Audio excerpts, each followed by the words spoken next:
आता राजकारणाच्या ज्यावेळेस पातळीवर जाऊन तुम्ही विचार करता त्यावेळेस जर तुम्ही राष्ट्रवादी काँग्रेस अजित पवार जो गट आहे पूर्ण, ज्याला आता सध्याला अधिकृत राष्ट्रवादी म्हटलं जातं, त्यांच्या दृष्टीने जर तुम्ही विचार केला तर अजित पवार गेल्यानंतर त्या पक्षाचं अस्तित्व टिकवणं त्या नेत्यांची जबाबदारी आहे.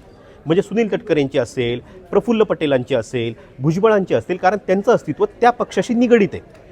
त्यामुळे उद्या जर विलिनीकरण झालं तर या विलिनीकरणाच्या प्रक्रियेत सगळ्यात जास्ती फटका कुणाला बसू शकतो? तर याच नेत्यांना बसू शकतो, त्याच कार्यकर्त्यांना बसू शकतो. सध्याला सत्तेत आहे, सत्तेतून बाहेरही जायला लागू शकतं. मंत्रिपद सध्याला आहे, ते मंत्रिपदही जायला लागू शकतात. त्याच्यामुळे पक्ष वाचवणं ही प्रथम जबाबदारी त्या हेतूने त्यांनी हे निर्णय घेतलेले असतील. दुसऱ्या बाजूला शरद पवार सांगतात, शरद पवार ज्यावेळेस एखादी गोष्ट बोलतात त्याच्यामागे बरेच अर्थ असतात आणि शरद पवार ज्यावेळेस नाही बोलत त्याच्याही मागे बरेच अर्थ दडलेले असतात. शरद पवारांनी ज्यावेळेस या शपथविधीबद्दल विचारलं गेलं त्यावेळेस त्यांनी सांगितलं की असा कुठला शपथविधी होतो याची मला माहिती नाही आहे. ते अरोरा कोण आहे त्यांचीही मला माहिती नाही आहे.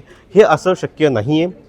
शरद पवारांना कुठली गोष्ट माहीत नाही असा प्रकार नसतो. ज्यावेळेस त्यांना एखाद्या गोष्टीबद्दल बोलायचं नसतं किंवा सोयीस्करित्या टाळायचं असतं त्यावेळेस पवार अशी उत्तर देताना ती अशी दिली जातात की विरोधकांनाही, जे विरोधात आहे त्यांनाही वाटतं की पवार नक्की काय बोलले आणि जे बाजूला आहे त्यांनाही वाटतं की याचा नक्की अर्थ काय.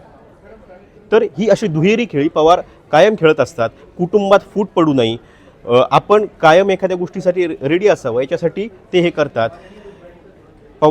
पवारांनी राष्ट्रवादी सुरू केल्यापासून भाजपसोबत न जाण्याची भूमिका त्यांनी घेतलेली होती. अजित पवारांनी ती भूमिका घेतली, जाण्याची भूमिका घेतली, मात्र विचार त्यांनी बदलला नाही.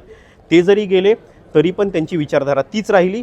मात्र आता पक्षामध्ये जे बदल होत आहेत त्याच्यामध्ये पक्ष वाचवणं गरजेचं आहे आणि त्या याच्यातनं कदाचित या नेत्यांनी या भूमिका घ्यायला लागलेल्या आहेत. पण या सगळ्या याच्यामध्ये पक्ष हा लोकशाही पद्धतीने चालतो असं प्रफुल्ल पटेल म्हणतात, तटकरे म्हणतात, भुजबळ म्हणतात. पण ती लोकशाही पद्धतीने चालताना मात्र आता सध्याला दिसतोय का तर नाही दिसत आहे. नेत्यांच्या बैठका झालेल्या नाही आहेत, कार्यकर्त्यांना बोलावलेलं नाही आहे, त्यांची मतं जाणून घेतलेली नाहीत आणि या सगळ्या प्रक्रियेमध्ये परस्पर सगळे निर्णय कुठंतरी समाज माध्यमांसमोर येत आहेत, प्रसारमाध्यमांवरती दिले जात आहेत आणि त्याच्यामुळे एकूणच कार्यकर्त्यांमध्ये संभ्रमाची अवस्था आहे. गावामध्ये दुखावटा असतो. आजही बारामती शांत आहे, कुठल्याही घरात गोडधोड बनत नाही आहे, कारण बारामतीमध्ये दुखावटा आहे, 10वा झालेला नाही अजितदादांचा आणि तोपर्यंत बारामती दुःखातच असणार आहे. बारामती 2-3 दिवस बंद होती. आजही बारामतीमध्ये कुठल्याही माणसाला तुम्ही जाऊन विचारा अजितदादा गेल्यानंतर त्याची परिस्थिती काय.